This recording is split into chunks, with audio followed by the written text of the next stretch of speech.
uma da grandeza do Espiritismo é desarmar a pessoa ignorante. Eu já achei bastante importante a rádio, porque ela é uma faculdade, e a TV Mundo Maior está nascendo aí, não vamos deixar ela morrer. Vamos ajudar da maneira que a gente puder.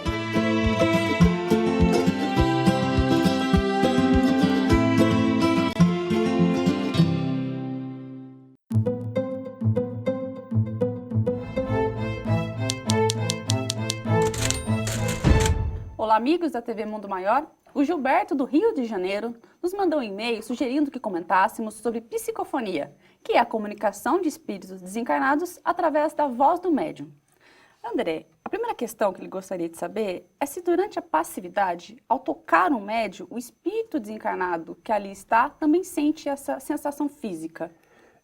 Em primeiro lugar, não se recomenda que durante uma reunião séria de atendimento às necessidades de espíritos, né? Na nossa casa nós chamamos de orientação aos espíritos, não é recomendável nem necessário que haja o toque.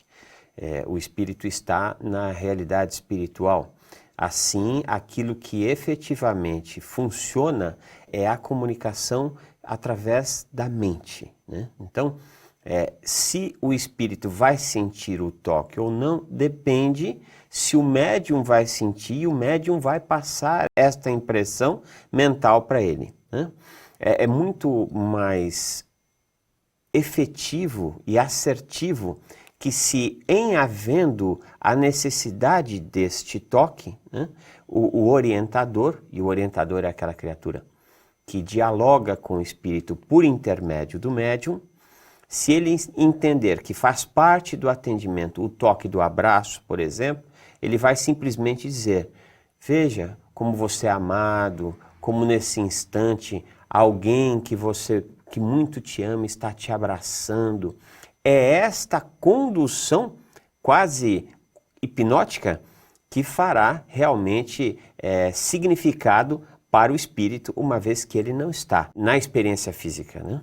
E o espírito que ainda não tem consciência, que desencarnou, ele pode fazer esse tipo de comunicação? Aliás, isso é o mais comum em reuniões de orientação aos espíritos. A grande diferença entre alguém que se prepara para o retorno da espiritualidade e alguém que não se prepara é justamente o fato de que aquele que se prepara, ou seja, aquele que estuda sobre as questões espirituais, aquele que tem ciência plena de que a vida prossegue após o túmulo, ele já está preparado para esta chegada. Então, ele perceberá indícios que a ele serão mais claros de que ele não se encontra mais na realidade da matéria.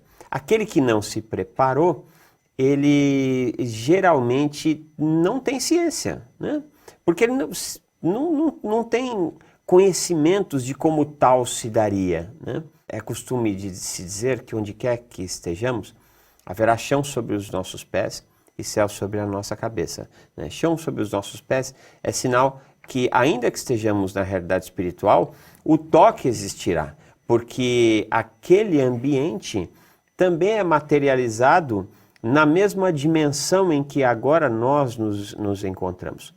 Quando o homem manda um robô a Marte e diz lá não tem vida, ele não tem ciência que lá não tem vida tal qual nós conhecemos, né?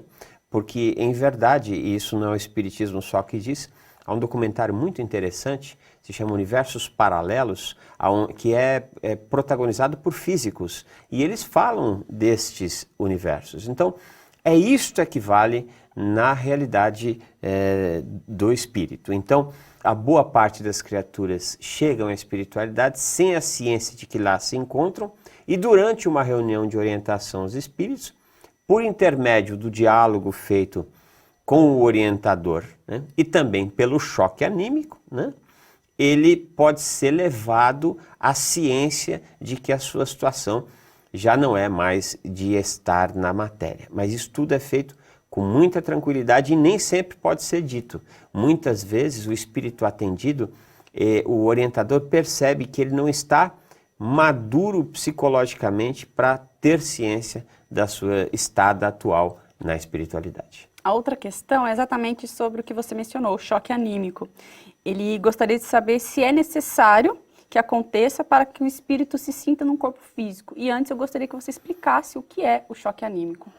Este choque anímico, né, a defesa, que trata-se daquele momento em que o espírito, na realidade espiritual, ao tomar contato com a alma do médium encarnado com ânima, né, por isso que vem de anímico, né, ele pode despertar e ter melhoras no seu quadro. Agora, não há estudos científicos sobre o tema, né? O que nós podemos é aventar. Por exemplo, a questão da mediunidade tal qual é conhecida e praticada no Espiritismo é muito circunscrita na Terra. É o Brasil e em algumas regiões, geralmente brasileiros, que levaram a outros países. Então, não é possível dizer que o espírito só terá ciência da sua realidade espiritual ou só será atendido a partir de um choque anímico dado em uma reunião mediúnica nos moldes espíritas. Agora, há uma série de outras maneiras que este próprio choque anímico se dê, né? Há uma série de outras maneiras de despertar estas criaturas para a realidade que se encontram, inclusive maneiras que podem fortalecer o perispiritualmente para que as suas mazelas vividas na carne sejam superadas, né? Um parente, quando faz uma prece fervorosa, né, para alguém que está adoentado, ele está transferindo energia. Energia da onde? Do seu próprio animismo, né? Então, por intermédio do fluido cósmico universal, onde há a ligação de todas as criaturas que estão no universo, esta energia chega até o parente que está na realidade espiritual. Então não podemos dizer que é apenas e tão somente em se dando em uma reunião mediúnica nos moldes espíritas. Deus tem muitas formas de patrocinar o bem e o instante do retorno para a espiritualidade, eu não tenho dúvida alguma, que é um instante muito bem cuidado por irmãos nossos, engenheiros siderais da divindade, que auxiliam para que seja sempre o mais tranquilo e proveitoso possível para cada um de nós. E durante uma psicofonia, André, existe ou pode existir a interferência do médium ou ele fica inconsciente? Sempre há a interferência do médium, né? A interferência da cultura do médium, né? Da crença do médium, tudo isso está ali, né? Não se trata apenas e tão somente de um instrumento mecânico onde não há uma interferência psíquica. Há uma interferência psíquica. O médium tem o seu psiquismo, ele tem a sua cultura, ele tem o seu saber. Isso é natural para que o espírito comunicante possa levar adiante a sua informação, diante da cultura do médium. Então, por exemplo, quando nós analisamos as tertúlias de Michel de Nostradamus, né? Por exemplo, quando ele descreve o acidente que se deu, segundo os estudiosos, ele descreveu, antecipou o ato terrorista do 11 de setembro, né? E na narrativa dele, o que ele apresenta? Porque não com essas palavras, mas nesse contexto, né? Não me lembro de como era exatamente o texto.